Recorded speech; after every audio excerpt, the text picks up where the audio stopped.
No importa lo que te detenga, despierta tus sentidos con la fuerza del tigre y el poder de hierbas aromáticas legendarias. Tiger Balm actúa rápido para calmar, revitalizar y restaurar. Siéntete mejor y vuelve a disfrutar la vida con Tiger Balm. Vamos a por el último abierto de la semana, el último antes de las vacaciones para muchísima gente. Hoy empieza la primera fase de la operación salida de la DGT. Estima la Dirección General de Tráfico que en estos 2 meses, en julio y agosto, habrá más de 100 millones de desplazamientos en las carreteras españolas.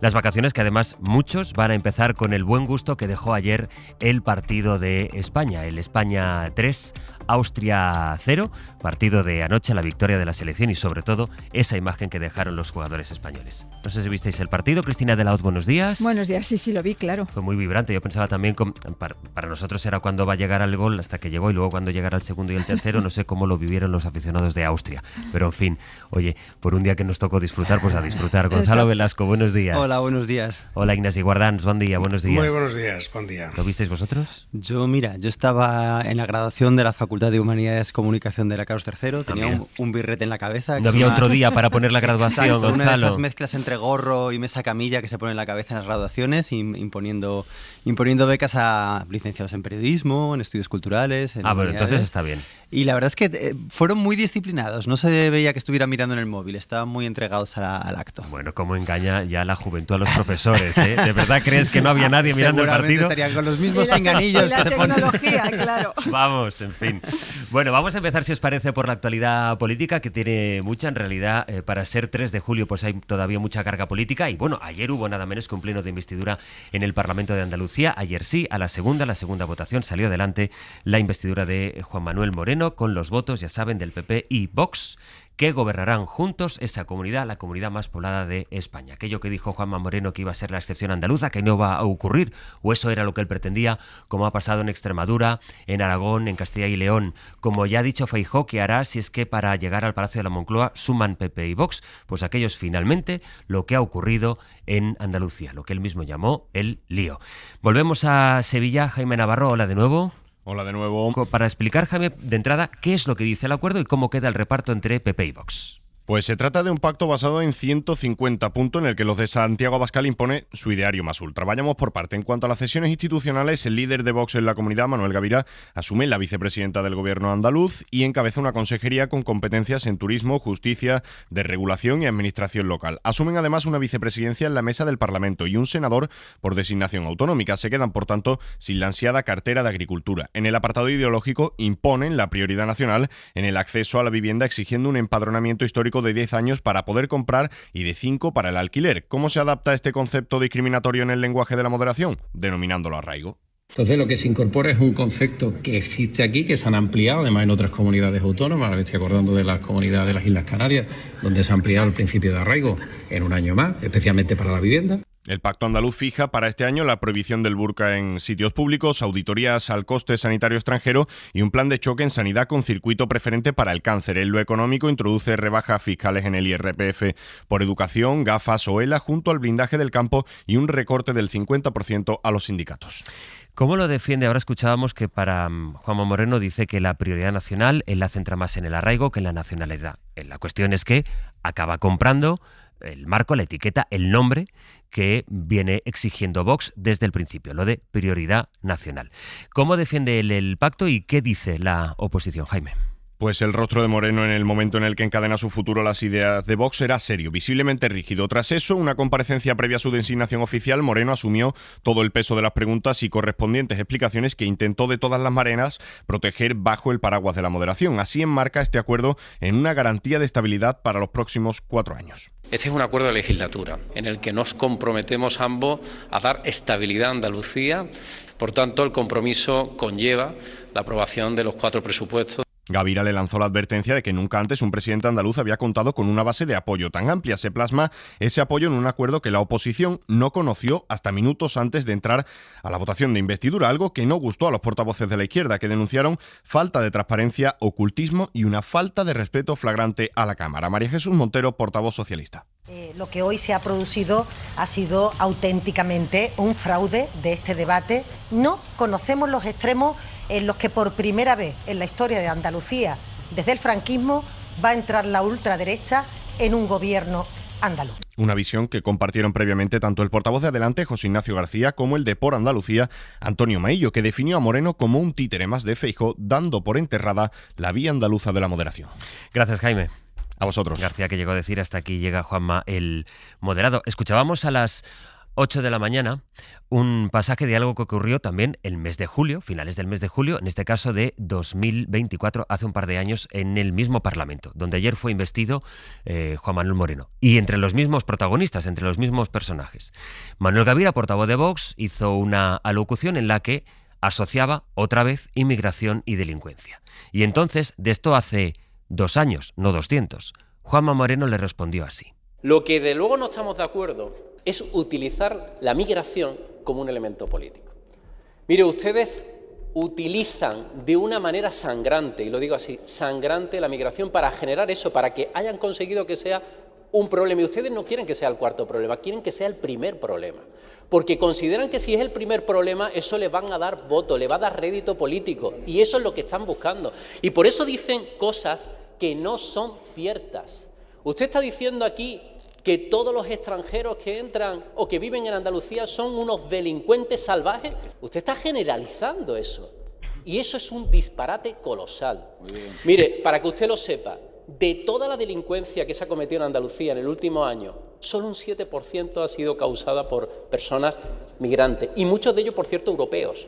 Este argumento, que además tuvo mucho recorrido en la crónica política de aquel momento, porque entraba en contradicción, o por lo menos era un contraste, con la línea que ya venía esbozando Alberto Núñez Feijóo, deslizándose por esa pendiente en la que vinculaba, o por lo menos asociaba los mismos discursos, la delincuencia o los problemas de inseguridad con la migración.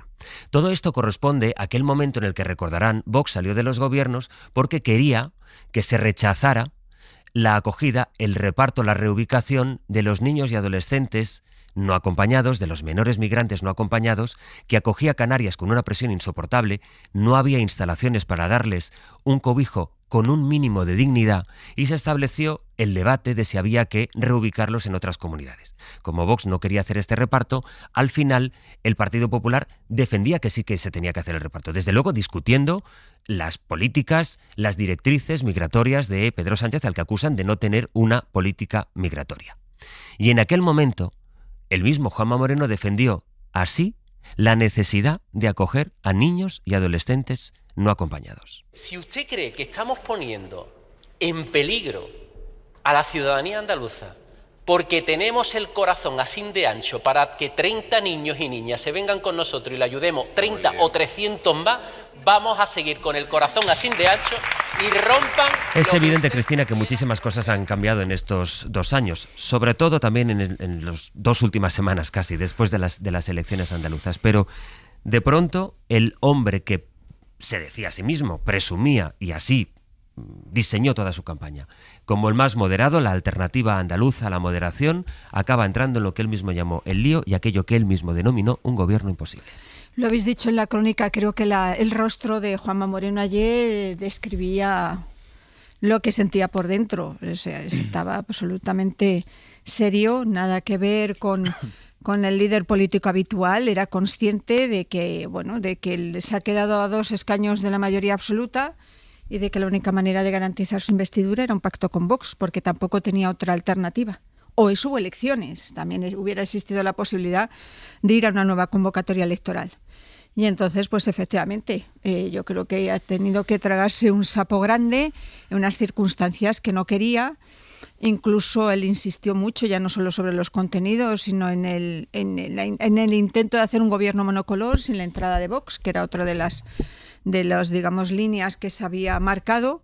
Es verdad que lo ha intentado minimizar lo más posible porque solo ha entrado un representante de Vox con una consejería, pero una consejería con competencias muy amplias y muy importantes también, ¿no? Y muchas cosas. Sí, porque tiene turismo, tiene justicia, tiene... La desregulación también. La desregulación, que es un clásico, tiene local, es verdad, también habéis destacado que no se han hecho con el tema de la agricultura, que es donde Vox hace muy fuerte y en este caso no lo han conseguido. Y en ese sentido solo hay un representante Y luego otra cosa, digamos, para alivio, yo digo alivio relativo porque yo creo que el rostro de Moreno era lo suficientemente elocuente, alivio relativo de que esto nos ha arrastrado durante 2 meses, porque, o sea, de que lo ha conseguido en la segunda votación de la primera sesión de investidura, porque también existía el riesgo de que le hicieran a Juanma Moreno pues algo como le hicieron a María Guardiola, es decir, casi llevar hasta el límite de la convocatoria electoral un acuerdo que nos hubiese colocado incluso en el mes de agosto. Pero si no, es evidente que esto no le gustaba, es evidente que ahora habrá que ver cómo todas estas políticas, que son un calco de lo pactado en otros territorios, se aplican y se implementan, pero no era el deseo de Moreno, ni mucho menos, tener que asumir una serie de principios, como el de prioridad nacional, bueno, dice que es arraigo, y luego pues la entrada de Vox en el gobierno, que se ha conseguido que sea una entrada controlada, ¿no?, de un solo representante. Pero no está, es verdad que esto que se llamaba la vía andaluza, pues no le salió lo bien que quería en las elecciones del 15 de mayo. Tú, Ignasi, ¿cómo del lo 17, ves? perdón. ¿Cómo lo ves, Ignasi? Pues veo que has cogido lío. Has cogido lío, porque efectivamente lío va a tener, entre otras cosas, porque el pacto es evidente que no le gusta y que va a intentar suavizarlo jugando con la semántica, cambiando las palabras y limitando el impacto de lo que ha firmado, ¿no? Y eso, pues evidentemente no es lo que Vox le va a permitir, como se ha demostrado. Y por tanto, la situación va a ser más inestable de lo que él acepta, ¿no?, o de lo que en este momento se vende. Y a partir de ahí, pues sí, ha habido una traición a sí mismo. O sea, yo creo que Moreno Bonilla se ha traicionado a sí mismo, ha traicionado a sus electores hasta cierto punto, porque es probable que mucha gente que le votó asumió que esto era una posibilidad, ¿eh? Yo no creo que los andaluces, cuando votaron a Moreno Bonilla, dieran por descontado, o sea, dieran por excluida la posibilidad de lo que aquí ha ocurrido. Por tanto, en ese sentido, no es tanto una traición a los electores o a la mayoría de ellos, sino a sí mismo, a su propio recorrido, a su propio itinerario, a sus propias palabras. Y en la vida, cuando te traicionas a ti mismo, pues lo notas, se nota en tu día a día, ¿eh? Es difícil vivir en política, incluso, a pesar de que la gente crea que los políticos son todos cínicos por naturaleza, cuando te levantas por la mañana para hacer lo contrario de aquello en lo que crees. No es un sapo, no es algo menor, o sea, le dan una consejería muy importante, por lo que he leído, una estimación de gasto de 1.200 millones de euros de gasto posible. Eso es mucho dinero en un territorio como es el turismo, que se puede utilizar de muchas maneras y que en Andalucía es tremendamente importante y que afecta a la imagen misma de Andalucía. Decías, bueno, yo no sé qué sería peor, si agricultura o turismo, pero en todo caso turismo tiene enorme impacto para la propia presencia y la propia proyección de Andalucía, su propia imagen, ¿no? Por tanto, las consecuencias son enormes. Y luego tonterías como esa, porque no se me ocurre otro nombre, de llamar a esto, de meter la competencia de desregulación. Pero ¿qué tontería es esa? Ya se metió una primera vez y se repite a otra. ¿Desregulación de qué? ¿Pero qué me está usted contando? O sea, ¿qué tiene usted que desregular como si fueras un objetivo por sí mismo separado de las políticas concretas, ¿no? Y luego ya lo de la prioridad nacional, pues lo habéis dicho, puro juego semántico. Hay cosas que no hacían falta a la prioridad nacional porque ya están ahí, es evidente. Lo hemos dicho aquí varias veces, que hay distintos niveles de derechos en España, ya ahora, sin que tenga que venir Vox a pedírnoslo, en función del arraigo, de la nacionalidad, de la residencia. Eso es así, en España, en Berlín, en Hamburgo, en Frankfurt, en París, en todas partes es perfectamente normal que determinados derechos sociales están condicionados a la residencia y a la nacionalidad. Y eso no necesitamos a Vox. Cuando esto se convierte en una especie en un discurso político y en un etiquetado, pues efectivamente vamos a ver esto dónde lleva, ¿no? Gonzalo. Bueno, políticamente se supone claramente el fin de la vía andaluza, que se sostenía en algo muy débil, y era la personalidad de Moreno Bonilla.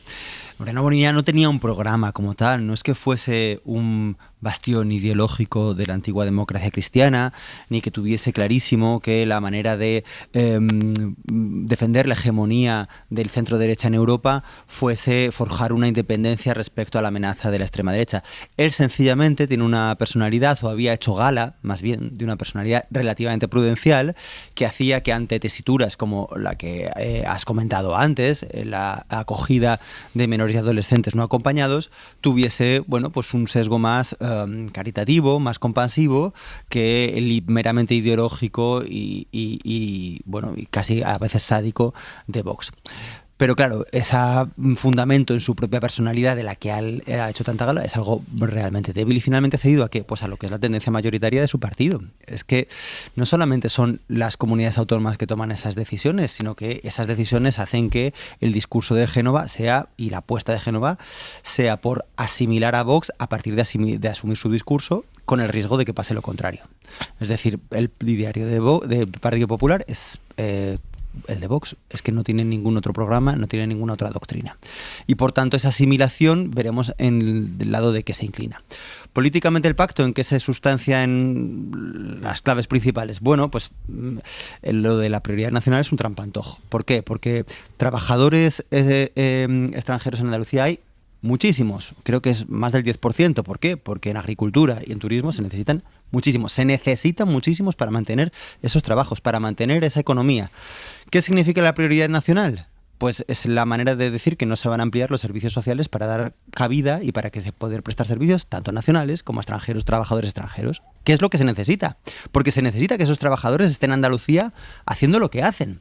Entonces, ese criterio de prioridad nacional implica, primero, ir contra sus derechos y, segundo, renunciar a la inversión necesaria para que cuando haya que dar ayudas para el alquiler, cuando haya que prestar servicios sanitarios o educativos, todos quepan. Entonces, que se soluciona así, ampliando los servicios sociales porque es así de necesario. Entonces, la prioridad nacional es un trampantojo.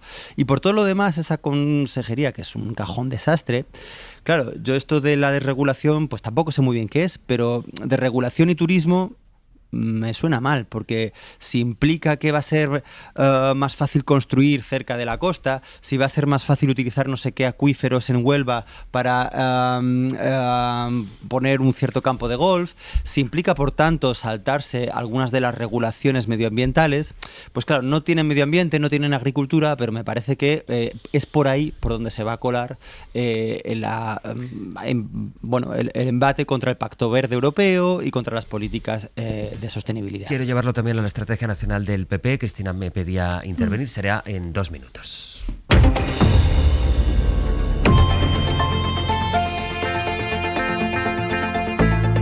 El Abierto. Ser podcast. Son -10, el abierto de esta mañana de 3 de julio. Lo compartimos con Gonzalo Velasco, con Cristina de la Hoz y con Ignasi Guardans. Antes de seguir con el análisis del acuerdo que firmó ayer el Partido Popular con Vox para conseguir la investidura de Juanma Moreno, vamos a saludar a Adriana Jordán, nuestra compañera nacional. Hola Adriana, de nuevo, buenos días. Hola, ¿qué tal? ¿Cómo estáis? Por esa estrategia que al final viene a secundar lo que vimos ayer en Andalucía, que ya vimos en Aragón, en Extremadura y en Castilla y León, y que el propio Feijóo ha dicho que, primero Borja Semper negó que si dieran los votos, Feijóo fuera a hacer un gobierno del PP con Vox. Pero luego el propio Feijóo dijo que sí, que esa será la vía, tal como estamos viendo, comunidad por comunidad, si es que el año que viene dan los votos. Eso es, lo estabais comentando antes, Andalucía dio mucha esperanza al líder del Partido Popular. Núñez Feijóo soñaba con esa vía Moreno-Bonilla, la vía andaluza, que era posible construir una mayoría centrada, moderada, en solitario o con los apoyos de Vox fuera del gobierno. Pero el Pacto de Andalucía ha cerrado el paso a esos sueños de un camino en solitario y a ello han apuntado los resultados y los pactos, también en Aragón, en Extremadura y en Castilla y León. Queda la vía Ayuso, la gallega, pero son unas excepciones porque lo más inmediato que tienen en Génova para trabajar, lo destacan así, son 4 elecciones autonómicas, 4 pactos con Vox, por lo que están empezando ya a trazar otra estrategia, la vía de normalizar, lo que hacía Feijóo hace unas semanas en una entrevista en El Hormiguero, avanzar que la mano de Vox es la única que va a tomar tras un resultado electoral. Mi objetivo es gobernar en solitario. Ahora bien, yo no voy a demonizar a un partido que es el tercer partido de España. Yo no quiero gobernar con nadie. Ahora bien, aceptaré el resultado de las urnas y garantizaré la estabilidad política en mi país. En privado, en Génova, restan importancia a pactar con Vox y asumir los postulados de la ultraderecha, aunque tengan que desdecirse muchas veces. En las filas populares destacan qué es lo que hay, que son los resultados en las urnas. Además, fuentes del PP inciden en que esto también tiene consecuencias para Vox, que asume el desgaste de gobernar, y además también dudan de que la estrategia de romper ejecutivos vuelva a tener el mismo efecto positivo para los de Abascal, ya que dicen estas voces, daría una imagen de Vox de socio poco fiable. Mientras los de Abascal aplauden el giro del PP de normalizarles, defienden que es un error demonizarles y dar las elecciones por ganadas y apuntan a que tienen que sumar fuerzas para que no les pase lo de 2023, cuando una mayoría progresista les adelantó. Algo a lo que temen muchos, Sastre, en las filas de Abascal, que les vuelva a pasar lo mismo, que no puedan sumar fuerzas. Adriana, gracias. Gracias, buen día. Cuanto más se va consolidando este pacto, esta alianza, digamos, entre el PP y Vox por más territorios, más se va alejando Feijóo de esa moción de censura instrumental que dice el que quiere contra Pedro Sánchez. Cristina. Bueno, yo creo que el tema de la moción está más bien enterrado. Posiblemente el debate vuelva a resurgir tras las elecciones de verano. No lo digo tanto por la moción de censura, sino por la capacidad de articular mayorías alternativas. Claro que no. Fíjate, yo creo que estamos en una paradoja ahora mismo política, y es que el gobierno tiene una mayoría parlamentaria, tampoco la tiene la oposición. No hay una mayoría parlamentaria. Ni para aprobar los presupuestos ni para echar al gobierno. Exactamente, o sea, es una situación que yo calificaría más de bloqueo y que solo se puede desbloquear con unas elecciones generales cuando quiera el presidente del gobierno, que es el único que tiene, no porque tenga la potestad, sino porque una moción de censura, como no hay votos para que prospere, pues no hay posibilidad de que se convoque por esa vía elecciones. Yo quería resaltar de las declaraciones que hizo ayer Juan Moreno, hubo una cosa, y además en la crónica lo acabáis de resaltar, que me llamó la atención, porque él siempre dijo que no quería líos y que lo que quería era un gobierno monocolor. Y entonces ayer resaltó que, bueno, que así también Vox implica en el desgaste de lo que es la acción de gobierno. También tienen la tesis, y lo hemos visto con otras coaliciones, que ha habido muchas coaliciones en el ámbito autonómico, no tantas, solo ha habido dos en el ámbito nacional, pero en el ámbito autonómico ha habido muchas, ¿no? La tesis de que, bueno, de que una coalición al final quien más sufre es el socio pequeño, ¿no? Y que eso puede ser también una vía para acabar desactivando a Vox. Y una cosa que ha dicho Guardans, Ignasi, que yo comparto, en el que buena parte del electorado del PP asume y ve bien un pacto con Vox. Pero yo creo que en el caso de Juanma Moreno era otra cosa. Juanma Moreno partía de una mayoría absoluta. Tenía una bolsa de votantes que precisamente yo creo que lo que querían evitar era un pacto con Vox. O sea, que le fueron a votar pensando... que tengo la mayoría suficiente... Para que no dependa de Vox. Para que no dependa de Vox, porque ya no dependía de Vox. Es decir, ya partía de una situación en la que tenía mayoría absoluta. Igual que en Aragón. Vamos a poner, por ejemplo, nunca ha habido un gobierno de mayoría, jamás. Siempre ha tenido que haber gobiernos de coalición o pactos. Y los votantes de Jorge Azcón saben que habría un pacto postelectoral. En el caso es verdad que María Guardiola sí aspiraba a la posibilidad de una mayoría absoluta. Mañueco era mucho más realista, sabía que era imposible una mayoría absoluta. Pero en el caso de Juanma Moreno sí hay una parte de un votante, a lo mejor sí que es más centrado, porque yo creo que sí representa la centralidad política, en el que precisamente votó con la idea de que no dependiera de Vox. Y esa es la parte, bueno, es que no hay otro socio posible, insisto, porque la siguiente opción era volver a las urnas. Era, bueno, a lo mejor se lo podría haber planteado Juanma Moreno, pero él es verdad que estaba muy interesado en cerrar un pacto ya, para poder tener en septiembre ya las cuentas del año que viene. Dio la fecha incluso, aunque no parece muy creíble porque estaban a 5 minutos de cerrar el acuerdo, pero incluso llegó esta semana a poner la fecha de cuándo sería esa repetición electoral. Sí, pero era evidente que él además decía habría que llegar a un acuerdo antes de verano y rápido. Es verdad que, bueno, ya que te vas a tener que tragar un sapo, mejor que sea cuanto más rápido. Yo creo que esa fue la tesis, y en septiembre ya trabajar en los presupuestos. Ignasi. Bueno, yo no entiendo bien, en esos cálculos de Moreno Bonilla, el miedo al adelanto a una repetición electoral, lo digo así de claro. Yo no tengo nada claro con la repetición electoral. Es decir, son todo ya fabular, ¿no? Pero en sí mismo, en este momento, pues lo que ha hecho es hacer un pacto que le va a hacer mucho daño. Y en el caso de Vox, esa teoría de que es el minoritario el que paga, creo que es falso. Creo que a veces utilizo metáforas de cocina que a algunos le hacen gracia y a otros le parecen idiotas, pero son legítimas. O sea, hay productos en los que con una sola gota, le cambias el sabor completamente al asunto. O sea, tú le pones una gotita de vinagre a cualquier asunto y el vinagre se lo lleva todo, ¿no? Y Vox es vinagre, claro, es vinagre, es un ácido que corroe, y por tanto, efectivamente, la idea de que no es más que un socio minoritario, y a partir de aquí, pues oye, mira, ya tiraremos, le hemos dado una consejería, y aquí paz y después gloria, me parece que es un gravísimo error. O sea, Vox está en el gobierno de Andalucía, va a impregnar el gobierno de Andalucía, le va a dar el sabor, un sabor amargo, un sabor ácido, un sabor desagradable a toda la acción política de Andalucía, desde el día 1 hasta que acabe la legislatura. Y por tanto, lo que ha hecho Moreno Bonilla creo que es tremendamente arriesgado. y es un anuncio, mucho más que ninguno de los anteriores, de lo que nos puede esperar a nivel del conjunto del Estado. Porque Andalucía y lo que ha ocurrido aquí se parece mucho más a lo que puede ocurrir en una negociación a nivel estatal que lo que haya ocurrido en ninguno de los casos anteriores. Con Gonzalo sigo después de las 9. En 3 minutos, las 9 de la mañana. El Abierto. Ser podcast. Se va mucha gente de vacaciones, decía ahora Páramo, y es verdad, hoy 3 de julio empiezan las vacaciones para mucha gente. Es tremendo este dato. Viene, por cierto, temperaturas de más de 40 grados otra vez, sobre todo a partir de mañana y especialmente el domingo. Decía, tremendo el dato que hemos dado a las 9 de lo que acaba de decir la ministra de Sanidad francesa, que dice que allí en Francia saben que vienen sufriendo episodios de calor extremo. Entre el 21 y el 28 de junio, en 7 días, murieron 2.025, aunque el número, el balance será más alto. Y ha contado la ministra que el 90% de los fallecidos por calor vivían solos en casa. Es un dato realmente que da la medida de un fenómeno del que seguramente no estoy convencido de que hablemos del todo, por mucho que hablemos de la soledad en casa y de tanta gente que vive sola o sin necesidad o sin tener a mano los cuidados, las necesidades cubiertas más básicas.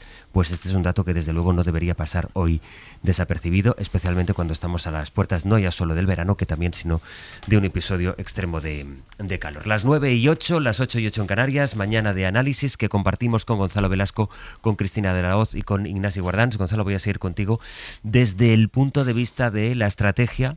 ¿Cómo cambia lo de ayer en Andalucía la estrategia de Feijóo? Si es que esta es la pregunta, ¿cambia en algo la estrategia de Feijóo? Pues yo creo que no la cambia.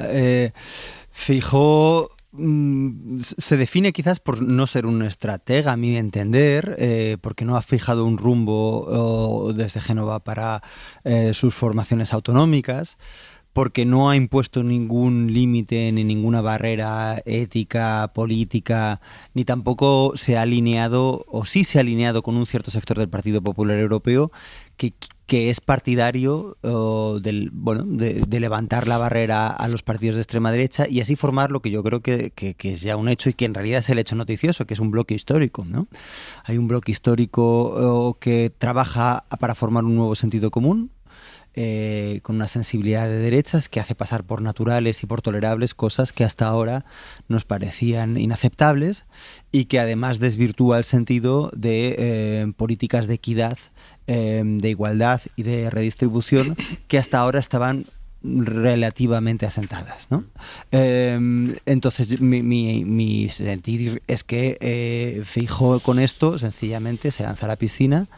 Todas sus declaraciones van en la misma línea, incluso cuando apoya líderes internacionales poco afines a una democracia o una centroderecha liberal en Latinoamérica, él digamos que se está alineando claramente con ese sector que hace girar el Partido Popular Europeo hacia una extrema derecha, cuya única definición además por parte del Partido Popular Europeo es que quiere desbancar a la socialdemocracia de sus reductos de poder. Básicamente es eso. Y en el resto, la doctrina es la que se le impone desde en este caso desde Vox. Y yo creo que así es como va a concurrir las elecciones. Él no tiene ningún problema para ello, creyendo quizás que con eso en algún momento acabará arañándole votos a Vox, pero de momento parece que no hay ninguna pista de que vaya a ser así. Es importante eso que dice Gonzalo, en el sentido de que efectivamente esto va mucho más allá de Andalucía. Parecía que en las comunidades autónomas anteriores pues se había encapsulado un problema o una determinada solución política que no iba más allá. Claramente ya con el anuncio que había hecho no hace mucho Feijóo, pero confirmado con la actitud en este momento en Andalucía, lo que hay es un cambio importante del Partido Popular diciendo, bueno, efectivamente no hay ningún problema por ser socio de Vox políticamente y del todo. Y eso tiene consecuencias europeas muy serias. Esta misma semana el Partido Popular Europeo ha expulsado a un diputado que planteaba eso abiertamente, que planteaba pues que se terminó ese bloqueo, cinturón sanitario, como se le quiera llamar, y que efectivamente pues la mayoría tiene que ser desde el Partido Popular hacia su derecha, que es una mayoría posible, técnicamente posible, Partido Popular Europeo hacia su derecha. Y entonces, claro, lo que se está demostrando es que el Partido Popular Español, que es el más importante dentro del Partido Popular Europeo, Y muy importante eso, ¿eh? O sea, que es mayor, bueno, junto con la CDU, que tiene más importancia tanto en diputados como en dinero, pero efectivamente son los dos que gobiernan en este momento y que dirigen ese grupo europeo. Pues que el discurso pase a ser que efectivamente con la extrema derecha estamos cómodos, porque esa es la realidad, el resto son eufemismos, tiene unas consecuencias que van muchísimo más allá de la política andaluza. Ahora que comentáis esta circunstancia y efectivamente la proyección nacional, que bueno, no a futuro. Hay un dato que recuerda la crónica de Eva Saiz y Lourdes Lucio en El País, que la coalición de PP y Vox, después del pacto en Andalucía, gobierna ya más de la cuarta parte de la población nacional, el 27,4%, contando que Andalucía es la comunidad más poblada. Y precisamente sobre esto hay, y de nuevo en El País, una frase que me ha llamado la atención del editorial de esta mañana, con las similitudes que tienen los acuerdos, porque al final pues lo que está firmando PP y Vox se parece mucho y hay desde luego puntos que son comunes, esto de no a los menes, por ejemplo, que es como ellos llaman a los niños y adolescentes no acompañados, migrantes, en Extremadura, en Andalucía, en Castilla y León y en Aragón, y dice el editorial del País: el documento suscrito es una réplica de los firmados hasta ahora, como si los problemas de todas las comunidades fueran iguales, una visión uniforme de España lejos de la realidad. Esto por una parte. Hay otra cosa que íbamos a contar a las 9, vinculado también el mapa político de Andalucía, nos permitió ver pues que también se consolidaba esa alianza entre el PP y Vox, y también pues constató otras realidades. Por ejemplo, el mal dato, de nuevo un suelo histórico del PSOE en otra comunidad, en este caso nada menos que en Andalucía, feudo histórico para el Partido Socialista, y luego la reconfiguración, la distribución del voto de las izquierdas. ¿Qué pasa con la izquierda de cara a próximas generales? Pues bueno, íbamos a contarles a las 9, lo vamos a contar ahora. Joan Jimeno, estás por ahí, ¿verdad, Joan? ¿Qué tal? Buenos días, Astres. Sí, que aquí estoy. Izquierda Unida va a pedir hacer un nuevo frente amplio que incluya... Yo voy a dar el titular, aunque creo que este titular lo he contado otras veces, Joan, pero bueno, Izquierda Unida va a pedir hacer un nuevo frente amplio que incluya a Podemos y a Sumar. Sí, lo que hace Izquierda Unida es un llamamiento a integrar todas las fuerzas políticas que concurrieron juntas en 2023 de cara ahora a las próximas elecciones, y eso incluye a Podemos. Lo deja escrito Izquierda Unida en el documento político que se acaba de publicar hace unos minutos y en el que la formación liderada por Antonio Maillo urge a la izquierda, al margen del PSOE, a elegir con la mayor brevedad al candidato y también el nombre de la nueva marca con la que se van a presentar. Esto en un contexto marcado, dicen, por el auge de la ultraderecha, no solo en España, dicen en el mundo, y también por el declive del Partido Socialista aquí en España y los casos de corrupción vinculados al PSOE. Igual que Movimiento Sumar ha hecho y va a ratificar en su asamblea del próximo día 11, Izquierda Unida no se cierra a alianzas con nacionalistas e independentistas, aunque estos sí matizan de forma puntual, alejándose de la fórmula Rufián. Con la mayor brevedad. Bueno, pues nada. Gracias, Joan. Hasta luego. Desde luego va a ser complicado. Las 9:15, 8:15 en Canarias.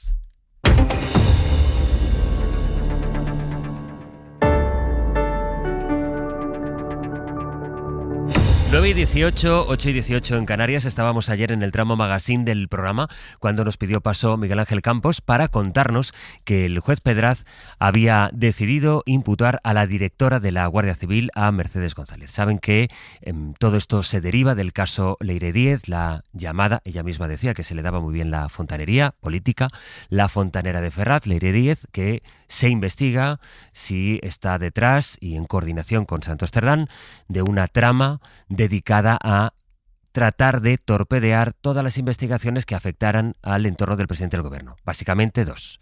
Las investigaciones en torno a Begoña Gómez y al hermano del presidente, a David Sánchez. Mercedes González, y lo hemos ido contando, negó que se hubiera reunido con Leire Díez. Luego no tuvo más remedio que confirmar que hubo encuentros con ella. También lo había negado el ministro del Interior, Marlaska. Negó unos encuentros que sí se produjeron. ¿Cómo supimos que se habían producido esos encuentros? Porque la Guardia Civil, es decir, el cuerpo policial que dirige Mercedes González, supo, gracias a sus investigaciones, que sí se habían producido encuentros entre Mercedes González y Leire Díez. Según la Guardia Civil, fueron 3.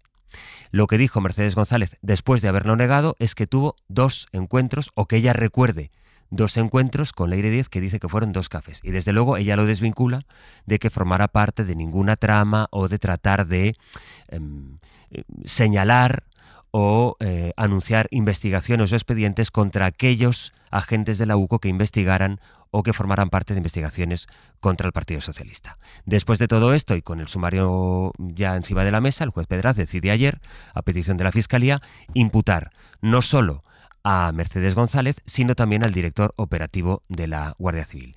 Y ahora, Miguel Ángel Campos, buenos días. Hola, buenos días de nuevo. Están citados, creo, el día 16 para que expliquen ante Pedraz, que respondan a las preguntas del juez, ¿no? Sí, básicamente el juez Pedraz, a instancias de anticorrupción, quiere saber si la directora general de la Guardia Civil, Mercedes González, y el teniente general DAO del Instituto Armado, Manuel Llamas, abrieron tres informaciones reservadas en 2 años a la UCO por supuestas filtraciones a los medios como método de...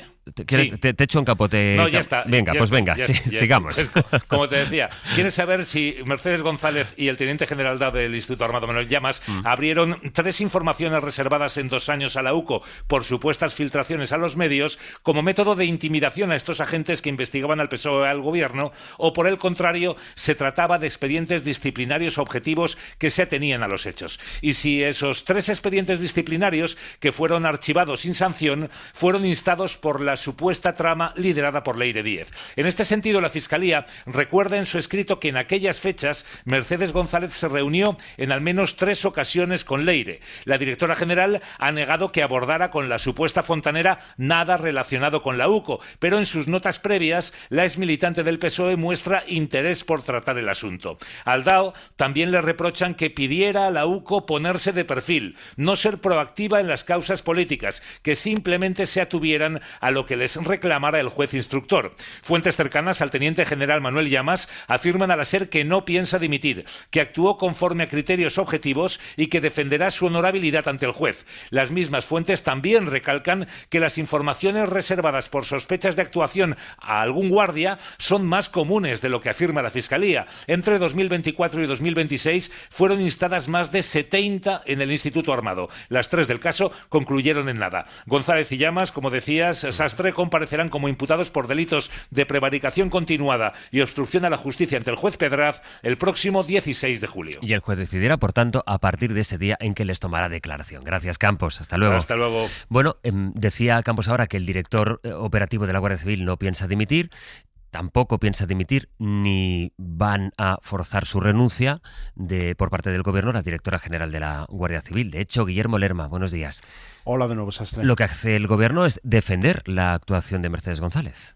Sí, el Ejecutivo defendió la continuidad y la actuación de Mercedes González tras esos cambios de versiones sobre los encuentros con Leire Díez, cambios de versiones que rechazó calificar de mentiras, y ahora la vuelve a defender tras la decisión del juez Pedraz. Los socialistas hablan de normalidad y tranquilidad absoluta. Lo hicieron ayer varios ministros, entre ellos Ángel Víctor Torres o la vicepresidenta Sara Jensen. Respeto máximo a la justicia, respeto a la presunción de inocencia y respeto a todos los procedimientos judiciales. Lo que no puede ser, y lo vuelvo a denunciar, es que haya partidos políticos que dictan sentencia ante investigaciones que están empezando.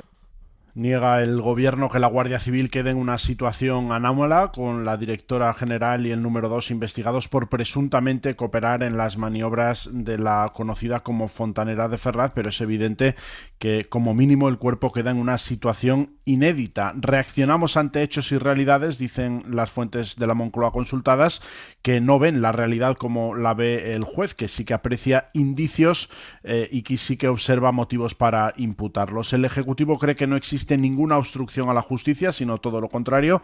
Asegura que González actuó con lealtad al cuerpo y confían en que pueda aclarar cualquier duda cuando comparezca ante la Audiencia Nacional y que eso, dicen, en algún momento provoque que le levanten la imputación. Hombre, pues las dudas también las ha sembrado en esto el Gobierno, cuando sale nada menos que el ministro de Interior a decir que no hubo ningún encuentro, o ella misma dice que no hubo encuentro, y luego dicen que sí porque no tiene más remedio, porque lo investiga la Guardia Civil, que dirige Mercedes González, que dice que fueron 2 cafés, que no se acuerda si fueron 3, como dice la propia UCO, que borra las conversaciones, los mensajes que tuvo con Leire Díez después de conocidos los encuentros, y que viene a decir Marlaska esta semana cuando tuvo su comparecencia parlamentaria que no es que lo quisieron negar ni que mintieron, sino que es que a lo mejor no le dieron la importancia porque no sabían. Pues hombre, las dudas también salen de la propia estrategia del Gobierno o de la propia comunicación, quizás decir estrategia es mucho, de la propia comunicación de este asunto del Gobierno. Gracias, Guille. Hasta luego. En fin, Gonzalo. Pues con la directora de la Guardia Civil imputada por el juez Pérez. Sí, te retaría que volvieses a repetir. No podría hacerlo. Pero creo que, pese a todo, ha quedado explícitamente claro que efectivamente aquí hay una confusión, que es verdad que es dudoso que sea un delito y podemos cuestionar que merezca la imputación. Yo no sé si el papel de los jueces es señalar y denunciar las malas conductas, las conductas sospechosas por parte de los cargos públicos cuando quizás no haya una base delictiva, que eso es lo que no sé si hay. Pero efectivamente hay una conducta que algún tipo de reproche sí puede merecer. Por la no explicación dada, se da a entender que esto ha sido así.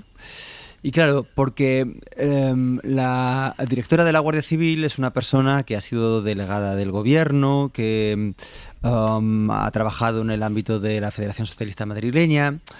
Es decir, que pertenece al aparato político de Ferraz, que no es una persona independiente. Leire Díez viene de allí también y, por tanto, si de alguna manera esta señora estaba trabajando en esa dirección, entendemos que cuando se reunieron, no se reunieron como personas distantes, como un cargo público que acepta atender a una extraña extraterrestre que aparece por allí, sino que se reúne con una, casi diría, colega entre iguales, ¿no?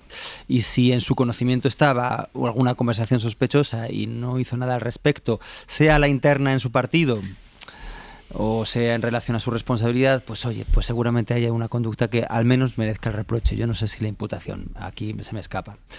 Así que bueno, pues el PSOE está en esta circunstancia difícil. Puede defender, claro, tiendo a pensar que si, creo que lo recordaba en algún momento el diario El País hoy, ¿no? Maxim Huerta no llegó a tomar el cargo porque fue imputado por un fraude fiscal relativamente menor, ¿no? Claro, tiendo a pensar que en otras circunstancias, en otro contexto no polarizado, no radicalizado, sin la sospecha de que muchos jueces abusan de sus prerrogativas para generar causas mediáticas, pues seguramente le habrían pedido responsabilidades a esta persona. Cristina. Pues partimos de la base, y yo soy incapaz de reproducir lo que lo has dicho, pero partimos de la base de que mintieron. Partimos de la base de que se llegaron unos contactos que luego se produjeron, luego se dijeron que había sido un café, le dijo la responsable de la Guardia Civil de un té, que ya no bebe café, bueno, es verdad, que luego dijo que fueron exactamente, sí. Partieron de la base. A mí eso ya de principio me parece bastante obstrucción a la justicia, porque además cuando se reúne con una militante, supuesta militante de base, ya se sabía quién era, ya había habido informaciones sobre esta señora, sobre lo que hacía y lo que pretendía. Entonces, hombre, a mí ya para empezar me parece que mentir debería tener algún coste político en este país, pero parece ser que no lo tiene. Como poco es poca colaboración y poco afán de colaboración con la justicia. Y luego está el tema añadido, y hubo unas declaraciones de agentes de la UCO recientemente ante el juez Pedraz. Acotación, pensar que el juez Pedraz está a las órdenes del PP yo creo que es insultar a la inteligencia de la gente. Bien, cierro acotación, que reafirmaron que efectivamente recibieron presiones, indicaciones de que no fueran proactivos en los casos que afectaban al gobierno socialista. Yo, hombre, me parece que algún tipo de reproche penal puede tener eso si el objetivo es intentar torpedear unas investigaciones judiciales, si el objetivo es añadir montar una campaña de descrédito hacia la UCO, hacia la UDEF. A mí me parece una enorme gravedad. Estábamos hablando de la Kitchen, que yo siempre he dicho que me parece de los casos más graves de corrupción que ha habido en este país, porque la utilización de instrumentos del Estado, pero el objetivo de esto era también torpedear unas investigaciones y desacreditar y desautorizar a las fuerzas y cuerpos de seguridad del Estado. Y como poco empezaron mintiendo tanto la responsable de la Guardia Civil como el ministro. Tener imputada la cúpula de la Guardia Civil y decir que no pasa nada y que pueden seguir, a mí me parece una cosa tremenda, independientemente de que todos asumimos que la imputación no es una condena, pero yo creo que el mero hecho de la imputación, tener a la cúpula de la Guardia Civil imputada, es motivo para que cesen en sus cargos. Bueno, pues no estoy de acuerdo. No estoy de acuerdo en absoluto. Primero, hay que tener mucho cuidado con las palabras que se utilizan, ¿no? O sea, que a mí decir, a mí me parece, ha dicho Cristina, obstrucción a la justicia. No, mire usted, la obstrucción a la justicia es lo que es, no lo que a ti te parece una mañana de radio.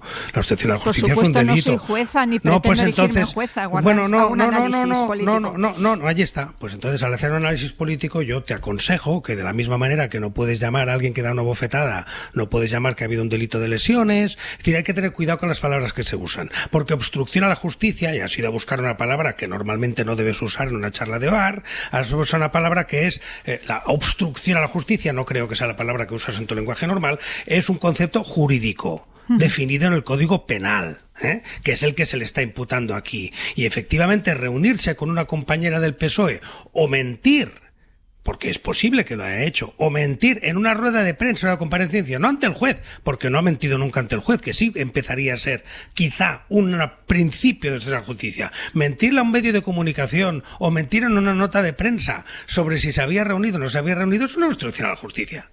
Así que, por favor, yo creo que todos juntos tenemos que tener un poquito más de seriedad con las palabras que utilizamos, porque si no, efectivamente, lo que estamos es contribuyendo al bulo, al incendio y a echar gasolina a una situación tremendamente peligrosa, porque efectivamente es verdad, tener imputada a la Dirección General de la Guardia Civil es un problema.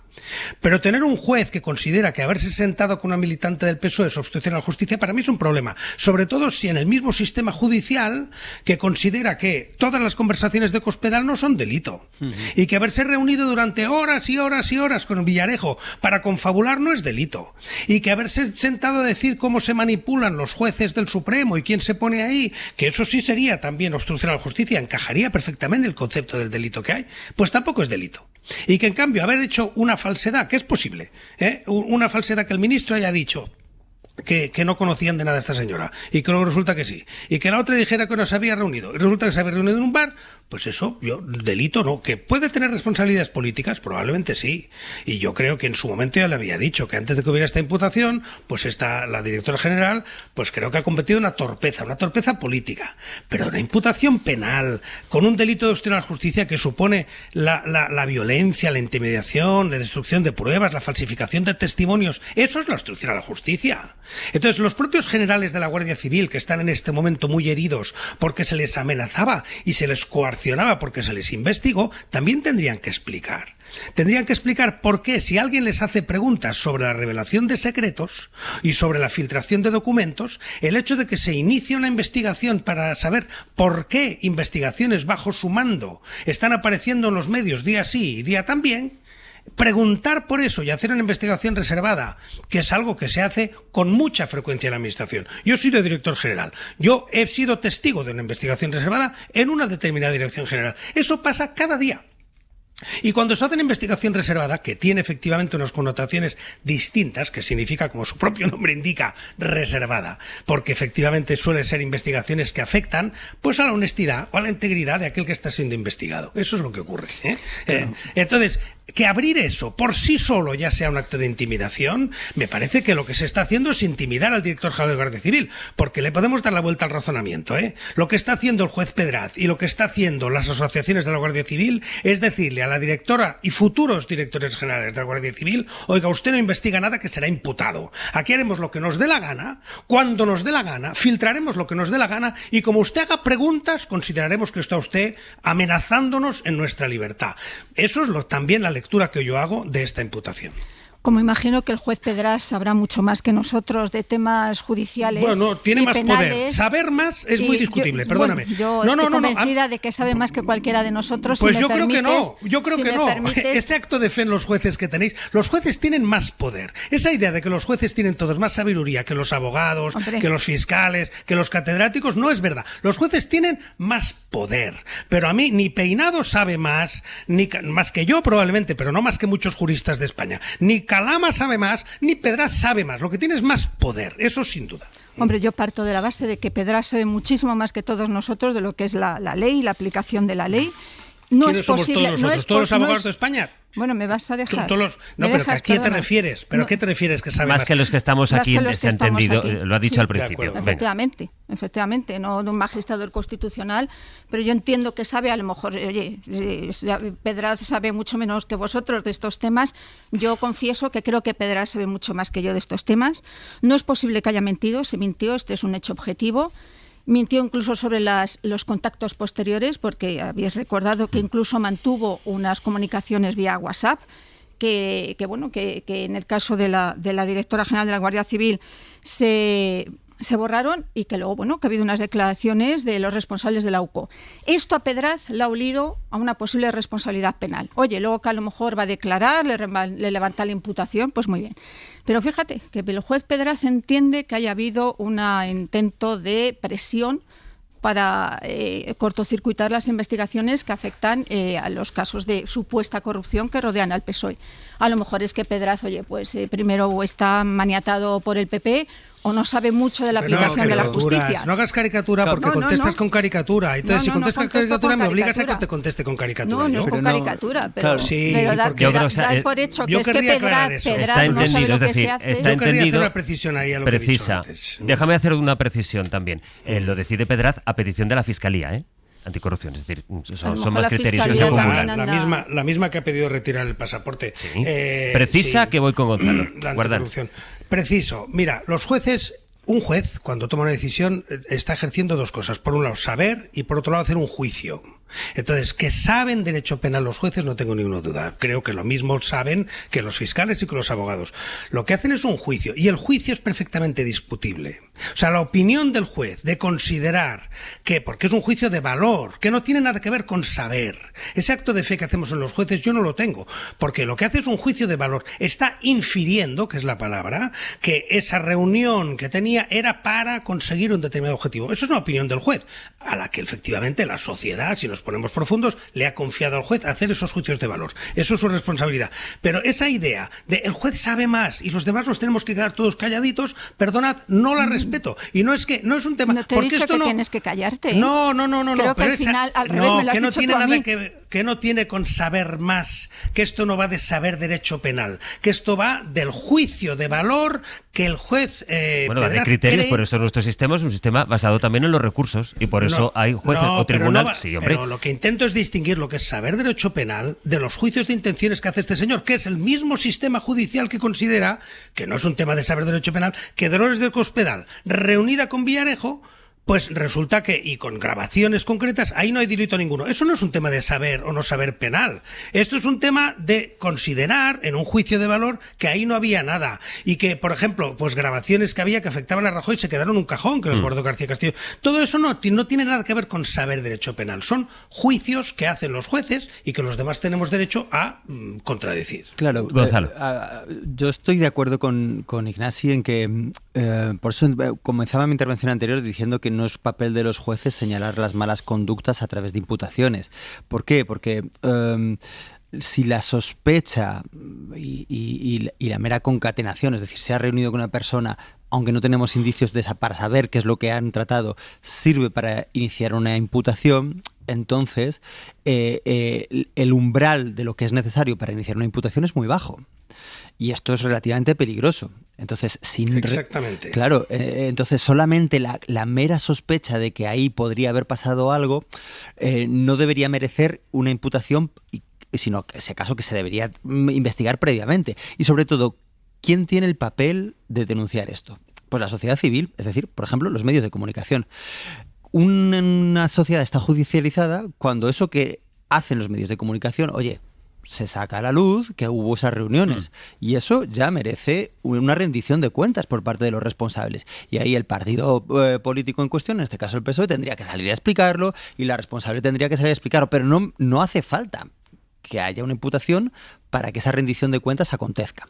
Por tanto, parece que nos saltamos las otras mediaciones de la sociedad civil que son necesarias en una democracia como la nuestra, el papel de denuncia y de control del poder por parte de medios de comunicación y otras instancias, y que todo tiene que pasar por la decisión de los jueces. Y eso me parece que es peligroso, ¿no? Pues ya me sabe regular, pero es que el siguiente tema tiene que ver también con la decisión de una jueza, en este caso, que estaba investigando la filtración de los datos personales de 2 periodistas del País por parte de Miguel Ángel Rodríguez, y decidió ayer archivar la querella contra el jefe de gabinete de Isabel Díaz Ayuso. Y quisiera sacar este tema a colación un poco centrado en la figura del jefe de gabinete de Isabel Díaz Ayuso. Por primero, esta decisión, pero también Roberto Torija, director de contenidos de Radio Madrid. Buenos días, Roberto. Hola, Sastre. Buenos días. Así empezó la jornada con esta decisión judicial, pero es que terminó con la valoración que hizo alguien que, como jefe de gabinete, tiene más proyección política que ningún jefe de gabinete que hay en este país, porque ayer se aprobó en la Asamblea de Madrid esa ley que reconoce derechos a los concebidos no nacidos, y por las opiniones que expuso el jefe de gabinete. Sí, lo primero, la jueza da por bueno el testimonio del novio de Ayuso, que dijo que fue él quien le pasó la foto de 2 periodistas a Rodríguez, y archiva, como decías, la causa. Lo hace sin escuchar a los 2 policías que previamente habían identificado a los informadores y que podían ser la fuente de esa filtración. Al PP de Ayuso, la decisión judicial le permite renovar los ataques a la izquierda. Un nuevo bulo contra el entorno de la presidenta, en este caso contra su jefe de gabinete, que deja a la izquierda con esa imagen patética. Y centrarse en su agenda ideológica. El PP acaba de aprobar la llamada Ley del Concebido No Nacido, que permite contar un integrante más en la unidad familiar desde el embarazo. La oposición asegura que se trata de una competición de Ayuso por el espacio de la extrema derecha y plantea otras medidas para los sin nacidos. Alquileres asequibles, comedores escolares para todos, escuelas infantiles dignas y ver un pediatra cuando lo necesitan. No se trata de ayudar a las madres a que sean madres, no, porque para eso lo que harían son leyes que proporcionaran acompañamiento durante la maternidad. Y si Miguel Ángel Rodríguez empezaba el día celebrando el archivo de su causa, lo terminaba escribiendo el siguiente mensaje en su canal de X. Según termina de fecundar antes de ducharse, lo que tiene la mujer en su vientre es una persona con derechos. Revolución, dice Miguel Ángel Rodríguez, frente a la cultura woke. Torija, gracias. Hasta luego. Es el debate de siempre. Es una excentricidad más, es para llamar la atención, es para... ¿Y entonces qué hay que hacer? Hay que naturalizarlo. Hay que normalizar que Miguel Ángel Rodríguez escriba en Twitter después de Ley de Ayuso del concebido no nacido. Según termina de fecundar, antes de ducharse, lo que tiene la mujer en su vientre es una persona con derechos. Yo, aparte de que no entiendo muy bien la redacción del mensaje, también hubo uno anterior respecto a cuando se archivó la causa contra él, ¿no? Diciendo que yo no voy para adelante y otros van a ir para adelante. Es verdad que más que un director de gabinete es un actor político de primera magnitud en el entorno de Isabel Díaz Ayuso, muy controvertido, y es sobre esa característica sobre la que en muy buena medida ha ido creciendo también el carácter político de Isabel Díaz Ayuso, que es el de la provocación, que es el de la polarización en muy buena medida, que tiene mucho también de populismo, y yo creo que se inserta en ese modelo de cuando hablamos de las distintas sensibilidades. Mira que estábamos hablando antes de la vía andaluza, ¿no? Y del perfil de Moreno. Este es otro diametralmente opuesto, ¿no? Que también ha cogido, por ejemplo, la bandera del tema de las sospechas sobre el asunto de la ley de nietos, que ha llegado a hablar de la posibilidad de que necesitaríamos observadores internacionales en nuestras elecciones. Entonces representa en muy buena medida exactamente un sector, un perfil muy, muy populista del Partido Popular, con un jefe de gabinete muy controvertido y que es un actor político de primera magnitud. Bueno, una cosa es quién merece protección y otra cosa es quién tiene derechos. Son dos cuestiones distintas. Se puede discutir, se puede defender si las mujeres que quedan embarazadas merecen más protección de la que tienen. Si es necesario agilizar el acceso a ciertas ayudas, a ciertos subsidios. Creo que es cuestionable en la medida en que el Partido Popular no apoya otras medidas que benefician a la familia, y lo digo en sus propios términos, como discutir algunos permisos parentales, algunas ayudas de corresponsabilidad, desde luego garantizar el acceso universal a las escuelas infantiles y otra serie de cuestiones a las que el Partido Popular pone sistemáticamente un freno. Pero podemos decir, de acuerdo, hay que intentar ayudar y proteger a las familias cuando intentan gestar, intentan tener descendencia. Esto es distinto a que en el mismo momento de la concepción haya una persona que tenga derechos y sobre todo que los tenga a costa de la madre. Porque en esa expresión, en esa manera de decirlo, que roza lo soez, se da a entender que la madre pasa a ser portadora de una persona con derechos y que ella ya no los tiene. Que ella tiene solamente que garantizar los derechos de esa persona no nacida. Y a mí eso es lo que me parece espeluznante. Me parece espeluznante que él se permita hablar así del cuerpo de las mujeres. Me parece asombroso y realmente reprobable. Creo que no solamente es una cuestión de matiz, de estilo, sino que hay algo ideológicamente insultante en esa afirmación. Bueno, hay algo previo, que es que me parece importantísimo destacar. No hay absolutamente nada en el título 8º de la Constitución y en el Estatuto de la Comunidad Autónoma de Madrid, nada que permita que el Parlamento de la Comunidad Autónoma de Madrid decida quién es sujeto de derechos. ¿Quién es sujeto de derechos en el ordenamiento español? Lo fija la Constitución española, su interpretación corresponde al Tribunal Constitucional y su aplicación al Parlamento soberano del conjunto de lo que se llama la nación española. Si cada comunidad autónoma empieza a decidir quién es sujeto de derechos, esto es un circo que no va a ninguna parte. Por tanto, me parece muy importante poner pie en pared, como se dice, es una expresión que estos días hay que utilizar mucho, poner pie en pared y decir que este señor no tiene ningún derecho, ni su presidenta, ni el Parlamento entero con una mayoría de Madrid, para andar a decir quién es sujeto de derechos en España. Esto no le corresponde a un Parlamento autonómico en absoluto, ni directamente ni por la vía de atrás una legislación sobre ayudas públicas de no sé qué. Eso me parece fundamental. Y a partir de ahí, el debate de fondo, pues el debate de fondo que lo lleven al Congreso de los Diputados o que modifiquen la Constitución, porque indirectamente lo que están aquí es intentar modificar la legislación sobre el aborto y los derechos sociales. O sea que a mí en ese ámbito no entro ni a discutir de la misma manera que no entraría a discutir con un parlamentario de Murcia, que me merece el mismo respeto que la Cámara de Madrid, no más ni menos, que estuviera en este momento decidiendo pues sobre lo que son derechos, lo que es el derecho de propiedad. Pues eso no lo va a decidir el Parlamento extremeño ni el de la Comunidad de Madrid, y no digo ya la identidad de la persona. Sobre el personaje mismo de Miguel Ángel Rodríguez, pues sí, me parece un personaje de circo, me parece un insulto, me parece un actor político que vive de eso, de la agitación. Unos lo hacen como Albizu y otros lo hacen con Miguel Ángel Rodríguez, son estilos distintos de hacer exactamente lo mismo, que es la pura agitación. En el caso de Miguel Ángel lo hace con dinero público, y desde una posición pública de abuso de poder clarísimamente. Quiero recordar que a Begoña Gómez se le está acusando por haber utilizado un día en un asunto privado a su secretaria, y este hombre está dedicando sus recursos públicos día a día a asuntos que no tienen nada que ver ni con su mandato ni con lo que se le ha pagado para hacer, ¿no? O sea que sí, es un debate ya más de comunicación, José Luis, si me permites, de cómo se le responde, y yo pues, me parece desprecio, poco más. Y que no se nos olvide la otra parte de la noticia. Quiero decir, estos periodistas puede que el derecho a su privacidad... bueno, sobre ese tema judicial es distinto. Puede que no se haya violentado. De nuevo estamos en ese terreno en el que tendríamos que informarnos, yo al menos tendría que informarme mucho más para dilucidar si efectivamente ha habido una violación de ese derecho o no. Pero desde un cargo público se ha señalado a unos periodistas que hacían su trabajo. Y por lo tanto se ha generado un efecto de intimidación y de prevención de que otros periodistas hagan su trabajo. Entonces, con independencia de lo que diga la jueza, esto es lo que ha hecho Miguel Ángel Rodríguez, y no conozco a otros responsables públicos que hagan esa labor. Y que debiera haber escuchado a los policías también. Antes de por lo menos tomar la decisión, exactamente. Que es lo que les he escuchado también por si tuvieron algún papel o no. Tomaron testimonio a los dos compañeros del diario El País.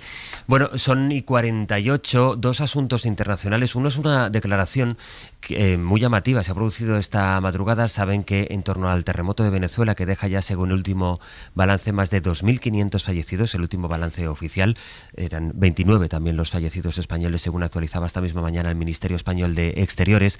Hay mucha crítica, mucha queja de los vecinos de Venezuela, que ya viven una situación muy angustiosa en el país en cuanto a falta de recursos y que han criticado la respuesta a la gestión de la emergencia del gobierno de Delcy Rodríguez. Y ella misma ha comparecido esta madrugada, ha culpado en buena medida a los medios, en concreto ha hablado de laboratorios mediáticos de la respuesta del caos que hubo en las primeras horas. La primera decisión ese día fue: se militariza el Estado La Guaira, porque no podíamos permitir que laboratorios mediáticos y matrices mediáticas creadas para perturbar y generar caos imposibilitaran las labores de búsqueda y rescate. Es miserable, desalmado, desconsiderado a un pueblo bajo angustia, bajo sufrimiento, dolor, causar ese tipo de caos. Las declaraciones, ya digo, de Delcy Rodríguez esta madrugada. Y luego dijimos al principio de la semana que van a ir pasando los días. Lamentablemente la cifra va a ir subiendo. Estamos hablando de casi 2.600 personas muertas según el balance oficial que va actualizándose. No sabemos exactamente de cuántas personas desaparecidas estamos hablando. Conviene que no olvidemos, por mucho que pasen los días y por muy dolorosas que sean las imágenes que sigan llegando de Venezuela, la realidad de ese país. Como tampoco conviene que olvidemos lo que sigue ocurriendo en Gaza. Se han cumplido 1000 días desde que empezó el genocidio. Se habla menos de la situación en la franja porque la guerra en Irán, la situación en el Líbano fue desviando el foco de atención. Pero, Pablo Morán, buenos días. Hola, Sastre, buenos días. Aprovechando estos 1000 días, lo que hemos hecho es volver a preguntarnos cómo están de mal las cosas en Gaza. Sí, y hay que recordar que Israel decretó allí un alto el fuego el pasado mes de octubre, pero claro, es una tregua de cartón piedra. El genocidio sigue en marcha. Desde entonces, desde el pasado mes de octubre solo, son más de 1000 los gazatíes asesinados en distintos ataques en la franja. Allí, desde luego, no sienten que la cosa haya acabado. No lo sienten porque cada día matan o muere un niño gazatí, nos cuenta James Elder, portavoz de UNICEF. Ha estado allí 7 veces en estos 1000 días de asedio. Esta última vez ha vuelto a haber un ambiente infernal con plagas de ratas en el 80% del territorio, dice. Los palestinos se sienten olvidados, nos cuenta, les han llevado al límite físico y psicológico. Por eso resulta sorprendente estas otras cosas, Sastre, que siguen pasando en Gaza y que explican la capacidad de resiliencia de los palestinos. He visto cosas increíbles. He visto la graduación de 200 estudiantes de medicina en el hospital de Al-Shifa que han seguido sus carreras a pesar de la guerra y la destrucción de sus hogares. Fíjate, los niños que están en tiendas de campaña siguen estudiando a las 10 de la noche si pueden conseguir una luz fija. Representan una esperanza que obviamente escasea en Gaza a medida que Israel y su ejército se van haciendo cada vez con más territorio. Esta es la situación, así están las cosas ahora mismo en uno de los peores lugares que hay en el mundo ahora mismo para vivir, que es Gaza, porque así, en eso la ha convertido Israel y el genocidio que decidió aplicar Benjamín Netanyahu. Gracias, Pablo. A ti, descansa mucho. Hasta luego. El Abierto. Ser podcast.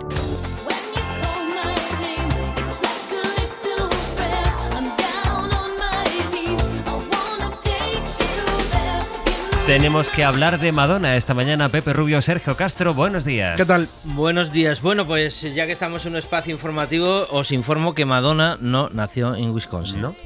Eso vamos a demostrarlo a partir de las 10 con Natalia Moreno. Nata, todo el mundo la conoce por Nata Moreno en el mundo del cine. Es su primera novela, lleva ese título, Madonna no nació en Wisconsin. Yo di una pista, yo creo que nació por alguna zona de Aragón. Un poquito más, te voy a decir, más cercana. Más cercana, por eso no nació en Wisconsin, porque es una historia de una niña a la que vuelve una señora adulta de 40 y tantos años para entenderse a sí misma. Esa es la historia que está detrás de esta novela.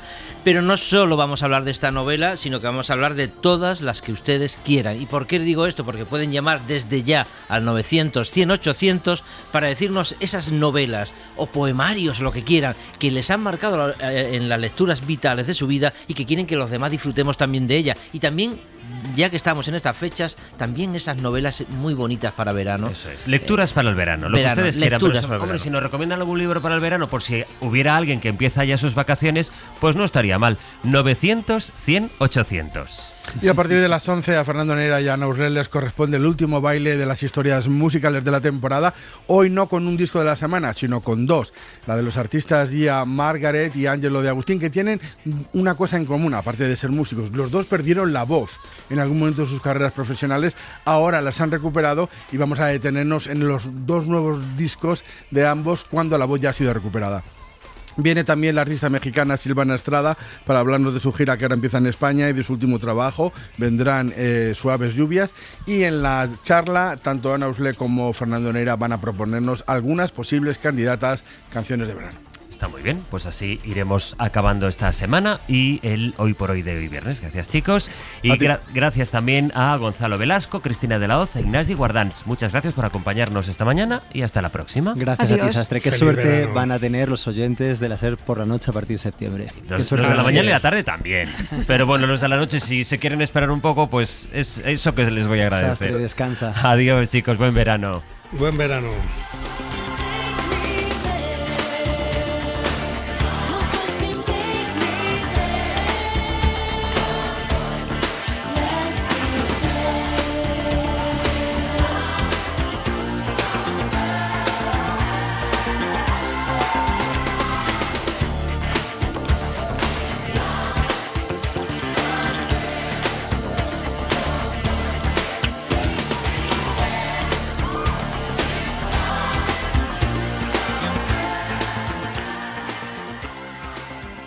Para no perderte ningún episodio, síguenos en la aplicación o la web de la SER, Podium Podcast o tu plataforma de audio favorita. No importa lo que te detenga, despierta tus sentidos con la fuerza del tigre y el poder de hierbas aromáticas legendarias. Tiger Balm actúa rápido para calmar, revitalizar y restaurar. Siéntete mejor y vuelve a disfrutar la vida con Tiger Balm.